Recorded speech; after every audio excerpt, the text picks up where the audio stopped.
જિલ્લાના ઉપલેટાના કોલકી ગામમાં ખેડૂતો મુશ્કેલીમાં। ડિજિટલ ઇન્ડિયાની વાતો વચ્ચે રાજકોટના ગ્રામ્ય વિસ્તારમાં ખેડૂતો પરેશાન। રાજકોટ તાલુકાના કોલકી ગામમાં છેલ્લા 2 દિવસથી ખેડૂતો રજીસ્ટ્રેશન માટે પરેશાન। ટેકાના ભાવે ખરીદી માટે રાજ્ય સરકારનું સમૃદ્ધ પોર્ટલ ઠપ। મગફળી, અડદ, સોયાબીન અને મગ માટે ગઈકાલથી ખેડૂતો રજીસ્ટ્રેશન માટે પ્રયાસો કરી રહ્યા છે। રાજ્ય સરકાર દ્વારા 1 સપ્ટેમ્બરથી 15 સપ્ટેમ્બર માત્ર 15 દિવસનો જ સમય આપવામાં આવ્યો છે। રાજકોટ જિલ્લાના ખેડૂતોએ કહ્યું, સરકાર દ્વારા રજીસ્ટ્રેશનની મુદત વધારવામાં આવે। ગઈકાલ સવારથી કોલકી ગામે ખેડૂતો પરેશાન થાય છે। 2 દિવસમાં અત્યાર સુધીમાં માત્ર 2 રજીસ્ટ્રેશન થયા। 15 દિવસમાં ખેડૂતોના રજીસ્ટ્રેશન શક્ય નથી। સરકાર દ્વારા પોર્ટલ સર્વરને કારણે ખુલતું ન હોય ખેડૂતો હેરાન। સરકાર દ્વારા 15 દિવસની જગ્યાએ વધુ મુદત આપે તો ખેડૂતોના રજીસ્ટ્રેશન પૂરા થઈ શકે। અંકિતભાઈ રમેશભાઈ કણસાગરા, ગામ કોલકી। અંકિતભાઈ, જે સર્વર ડાઉન છે, તમે રજીસ્ટ્રેશન કરાવવા શું કહેશો, કેવી હાલત છે? અત્યારે સર્વર હાલતું જ નથી। એક પણ પ્રકારની એક જણાની ખેડૂતની કોઈની ઓનલાઈન થયેલ નથી।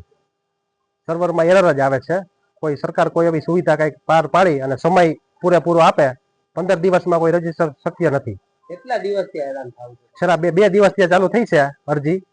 હજી અરજી કરવામાં તકલીફ પડે છે, કોમ્પ્યુટર હાલતું નથી। કેવી લાઈનો લાંબી લાઈનો છે। અત્યારે ખેડૂતને વાડીએથી ધક્કા ખાવા પડે છે ખેતીના કામ ખોટી કરીને। હવે શું માંગણી છે? હા, સમયસર આ ચાલુ થાય એવી માંગ છે અમારી।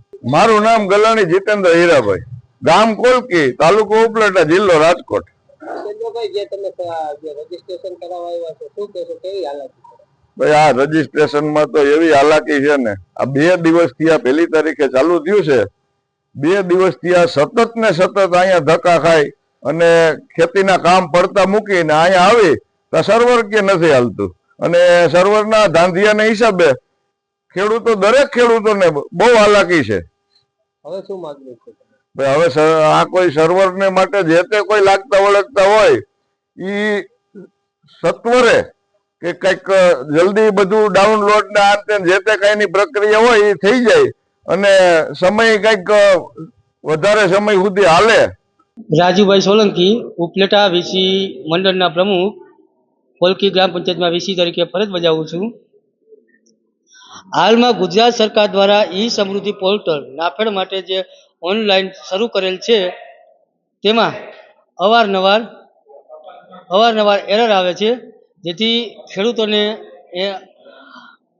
હેરાન પરેશાન થાય છે। જેથી ગુજરાત સરકારને અમારી વિનંતી છે કે આ પોર્ટલમાં તાત્કાલિક નિરાકરણ લઈ આવે અને તાત્કાલિક ઝડપી સર્વર ચાલુ થાય તે હેતુથી ખેડૂતોનું નાફેડમાં જે અરજી કરવાની છે તેની તાત્કાલિક નિરાકરણ આવે।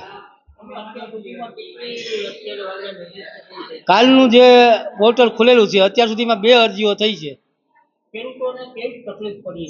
ખેડૂતો અવારનવાર આવે છે, સર્વર ડાઉન હોવાથી ખેડૂતો પાછા જાય છે। ખેતરથી આવે છે કે ભાઈ થયું ચાલુ, પણ અહીંયા સર્વર ડાઉન હોય એને હિસાબે ખેડૂતોને ધક્કા થાય છે।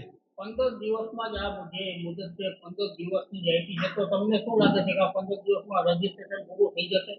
15 દિવસનો જે સમય આપ્યો છે તેના માટે અમારા સરકારને વિનંતી છે કે આના માટે 15 દિવસ બીજા વધારે, જેથી ખેડૂતોને કોઈ બાકી ન રહી જાય, તમામ ખેડૂતો આવરી લેવામાં આવે।